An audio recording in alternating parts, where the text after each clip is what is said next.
গত 5ই ফেব্রুয়ারি সম্মানীয় সুপ্রিম কোর্টের তরফ থেকে বকেয়া ডিএ বা ডিআর সংক্রান্ত একটি জাজমেন্ট পাস হয়। সেখানে বলা হয় যে 25% যে বকেয়া ডিএ বা ডিআর সেটা কিন্তু ইমিডিয়েটলি মিটিয়ে দিতে হবে।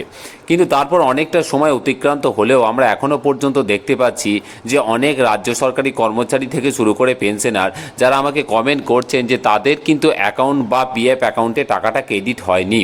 এরই পাশাপাশি গ্রান্টিনেট সংস্থার কর্মচারী মানে অনুদানপ্রাপ্ত যে সমস্ত বিভিন্ন দপ্তর আছেন মানে শিক্ষক শিক্ষিকা থেকে শুরু করে মাদ্রাসা গ্রন্থাগার এবং পঞ্চায়েত পৌরসভার যে বিভিন্ন কর্মীরা আছেন, তো তাদের ক্ষেত্রেও দেখা যাচ্ছে যে এখনও পর্যন্ত বকেয়া ডিএ পাওয়ার কোনো রকম বিজ্ঞপ্তি কিন্তু জারি হয়নি। যেটুকু জারি হয়েছে সেটা কিন্তু তথ্য সংগ্রহের বিজ্ঞপ্তি জারি হয়েছে। তাদের অ্যাকাউন্ট বা পিএফ অ্যাকাউন্টে কিন্তু কোনো অর্থ ক্রেডিট হয়নি। তো এরকম অবস্থায় সম্মানীয় সুপ্রিম কোর্টের নজরদারিতে আনা ছাড়া আর কোনো উপায় ছিল না।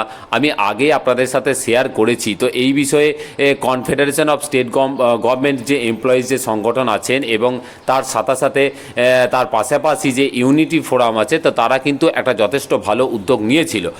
এখন আমি এই যে ওনাদের নেওয়া উদ্যোগ বা কেসের যে লেটেস্ট আপডেট কি আছে সেটা কিন্তু তুলে ধরবো এবং সরাসরি সুপ্রিম কোর্ট অফ ইন্ডিয়ার যে অফিসিয়াল ওয়েবসাইট সেখান থেকে কিন্তু তুলে ধরার চেষ্টা করছি। দেখুন, এখন আমি আপনাদের সরাসরি সুপ্রিম কোর্ট অফ ইন্ডিয়ার অফিসিয়াল ওয়েবসাইটে নিয়ে এসেছি এবং এখানে দেখুন একদম পরিষ্কার যদি কেসের যে স্ট্যাটাস সেটা যদি দেখায় তাহলে দেখুন ডায়েরি নাম্বারটা আছে 2110820226। The state government employees the state of West Bengal versus confederation of state government employees West বেঙ্গলের যেটা আছে, যেটা মূল মামলা এবং সেখানে ডায়েরি নাম্বারটা দেখুন ওটা লেখা আছে এবং যেটা ফাইল হয়েছিল 8/4/2026-এ। এবং দেখুন কেস নাম্বারটা এখানে মিসলেনিয়াস অ্যাপ্লিকেশন দিয়েছে 001287 001289 2026, যেটা কিন্তু রেজিস্টার হয়েছে 13/4/2026-এ। তো এখানে সিএনআর নাম্বার কিন্তু পড়ে গেছে।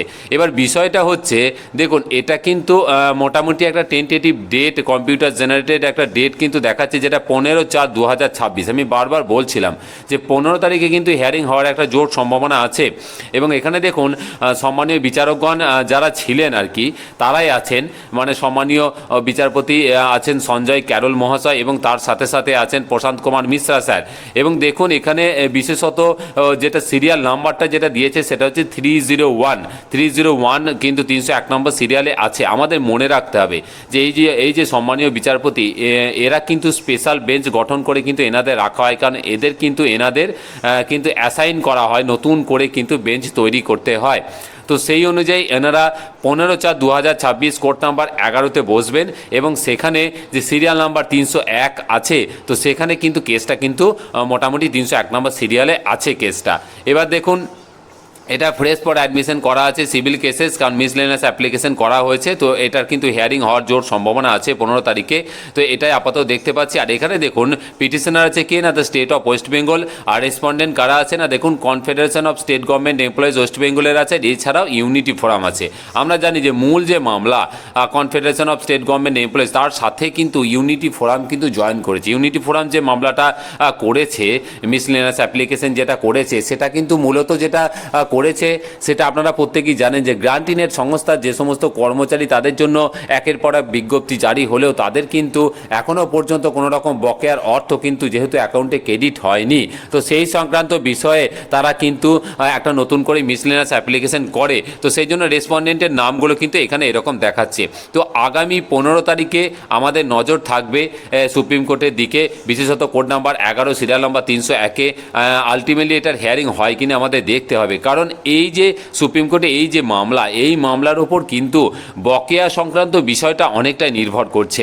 এখানে যে সমস্ত কর্মচারী রাজ্য সরকারি কর্মচারী আছেন তারা তো মোটামুটি বেশিরভাগ অংশই পেয়ে গেছেন, হয়তো কিছু পেনশনার আছেন বা ফ্যামিলি পেনশনার আছেন তারা পাননি। কিন্তু গ্রান্টিনেট সংস্থার যে সমস্ত কর্মচারী এবং পেনশনার আছেন, বিশেষত শিক্ষক শিক্ষিকা থেকে শুরু করে মাদ্রাসা গ্রন্থাগার পঞ্চায়েত পৌরসভা এই সমস্ত দপ্তরের কর্মচারী ও পেনশনার, তাদের কিন্তু এখনও পর্যন্ত কোনো রকম অ্যাকাউন্টে বা পিএফ অ্যাকাউন্টে টাকা কিন্তু ক্রেডিট হয়নি।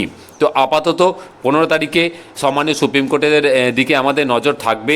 কোনো রকম আপডেট এলে অবশ্যই আমি আপনাদের সামনে যত তাড়াতাড়ি সম্ভব তুলে ধরার চেষ্টা করব। এটুকুই আপডেট ছিল। চ্যানেলে যদি নতুন হন চ্যানেলটিকে সাবস্ক্রাইব করুন, ভিডিওটিকে বেশি করে শেয়ার করুন। খুব ভালো থাকবেন, ধন্যবাদ।